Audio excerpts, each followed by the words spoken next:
L-ekonomija Maltija kienet taħt il-lenti tal-Fond Monetarju Internazzjonali l-IMF li wettaq l-evalwazzjoni tiegħu dwar is-sitwazzjoni ekonomika tal-pajjiż.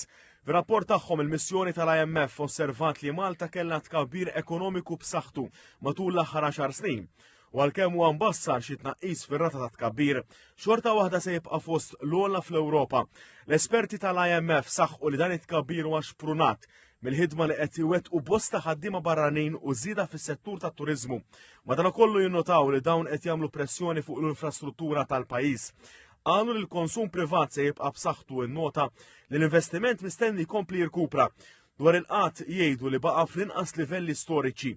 Dwar l-inflazzjoni jingħad li għalkemm waqgħet f'livell ta' 2%, impressjonijiet fis-settur tas-servizzi. Il-missjoni għamlet għatta rakkomandazzjonijiet sabiex tkompli tissaħħaħ il-pożizzjoni ekonomika u finanzjarja ta' Malta. Fil-qasam fiskali l-IMF laqat l-impenn tal-Gvern biex tkompli jsaħħaħ il-finanzi tal-pajjiż f'konformità mal-qafas il-ġdid Ewropew. Saret ukoll referenza biex il-politika ta' sussidji l-enerġija tiġi mirquma sabiex il-fondi pubbliċi jintużaw għal proġetti sostenibbli u li jtejbu l-produttività. Dwar il-qasam finanzjarju l-esperti wissew dwar ir-riski li jistgħu jqumu minn espożizzjoni kbira tal-banek għas-settur tal-proprjetà.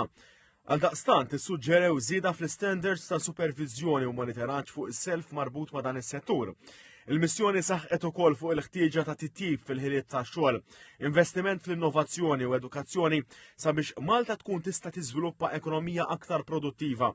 Dwar il-prospetti tal-ġejjin l-IMF qed ibassar li l-ekonomija Maltija tibqa' tikber b'rata ta' 5% fl-2024 u 4% fl-2025. Madankollu qalu li hemm riski lejn l-iżvilupp ekonomiku minħabba tensjonijiet internazzjonali, inkluż il-konflitti fil-Vant Nofsani u l-gwerra fl-Ukrajina, kif ukoll il-pressjonijiet interni marbuta mal-prezzijiet u l-pagi. L-esperti ħeġġew ukoll għal azzjonijiet sabiex il-pajjiż ikompli jsostni s-settur tat-turiżmu b'mod sostenibbli. L-esperti tal-IMF innotaw ukoll il-progress li sar biex tissaħħaħ il-ġlieda kontra l-ħasil tal-flus. Waqt li nnotaw it-tissieħ qawwi li sar fir-riżorsi biex jiġi masses dan il-qasam, sostnew l-awtoritajiet għandhom jibqgħu seqer fuq teddid ġdid.